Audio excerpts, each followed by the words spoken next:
So dear students, today we are going to concentrate on inverse DTFT using partial fraction expansion method. So before proceeding further, let us concentrate on few of the DTFT pairs which are useful for finding the inverse DTFT. So this we have already computed the DTFT of these signals and obtained these pairs. So a raised to n u of n's DTFT is 1 by 1 minus a e raised to minus j ohm, and that of a raised to n u of minus n's DTFT is 1 upon 1 minus a raised to minus 1 e raised to j ohm. Now a raised to mod n u n's DTFT is 1 minus a square upon 1 minus 2a cos ohm plus a square. N a raised to n u of n's DTFT is a e raised to minus j ohm upon 1 minus a e raised to minus j ohm square. U of n's DTFT is 1 upon 1 minus e raised to minus j ohm. Delta of n DTFT is to give 1. X of n minus n naught DTFT is to give e raised to minus j ohm n naught x of e raised to j ohm. So out of this, in this today's session, most of the cases we are going to make use of the pairs of a raised to n u of n's DTFT, u n's DTFT, delta of n and x of n minus n naughts DTFT that we use to find the inverse DTFT using partial fraction expansion method. I have already explained here how to go ahead with performing the partial fraction expansion. While doing it, the inverse Fourier transform or inverse Z transform. In the same way, we have to proceed here for inverse DTFT also. So suppose that we have the ratio of polynomials in e raised to j ohm, that is x of e raised to j ohm is equal to b e raised to j ohm by a e raised to j ohm, and then if m is greater than or n, then we may use long division to express x of e raised to j ohm in this form, where summation k from 0 to m minus n f k e raised to minus j ohm k plus b e raised to j ohm by a e raised to j ohm. Now this approximation of b is obtained by after long division. Whatever the remainder you get, that remainder is this, and this is the quotient. So now numerator polynomial has one order less than that of denominator polynomial in the second part. Okay.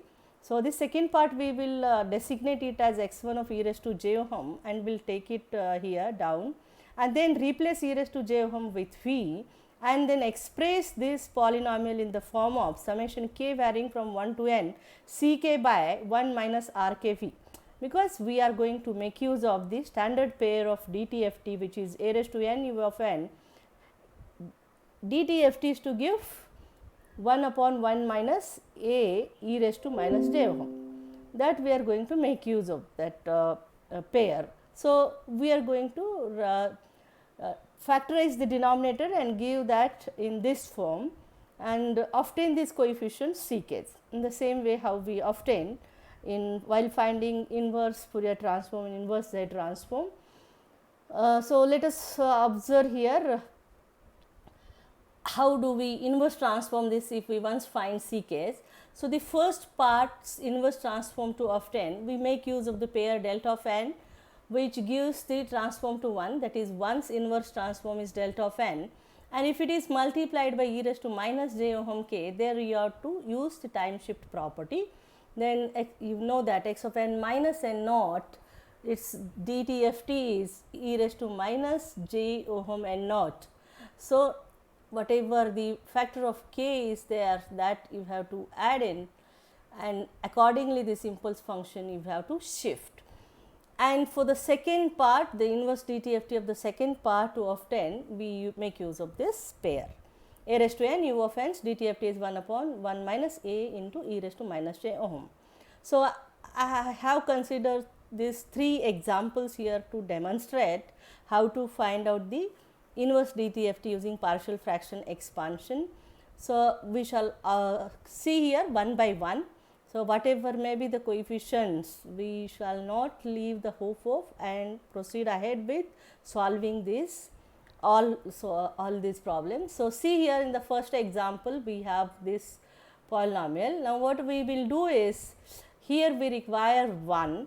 So what we will do is, we divide this numerator and polynomial by 6. So that we get here 1 over 1 by 6 e raised to minus j 2 ohm minus 5 by 6 e raised to minus j ohm plus 1. Now what are the factors of this? If I replace e raised to minus j ohm by v, so you will get x v is equal to 1 upon 1 by 6 v square minus 5 by 6 v plus 1. Now what are the factors of this? Can you guess? So this is the product term and this is the addition term.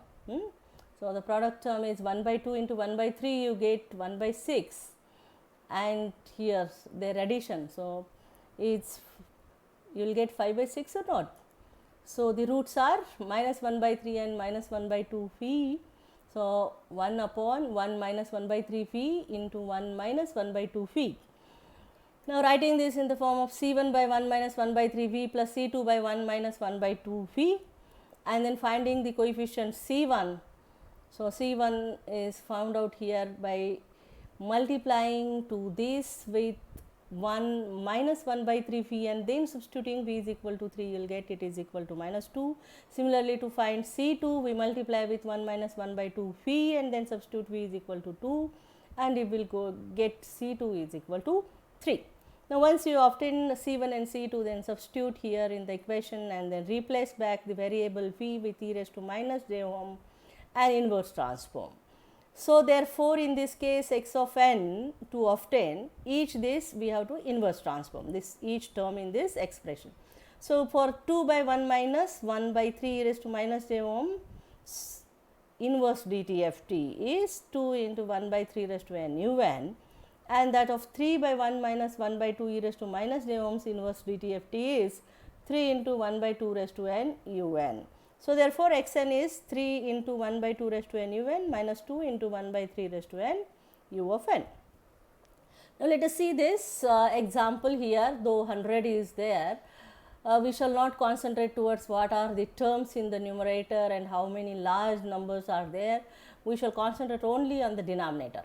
So to make this 1, we have to divide this numerator and denominator by 20. So when you divide this numerator and denominator by 20, here in the numerator you will get it as 5 minus 23 by 20 into e raised to minus j ohm to this when you divide. Now when you divide this polynomial by 20, the first term is 1 by 20 e raised to minus j 2 ohm, then minus 9 by 20 e raised to minus j ohm plus 1. Now what are the roots you observe here? What may be? This product term and this is the addition term, minus addition. So it is x minus a into x minus b form. So what are the a and b's? So students, is it not 1 by 4 and 1 by 5? So is first replace e raised to minus j ohm with v, and then this 1 minus 1 by 4 v and 1 minus 1 by 5 v.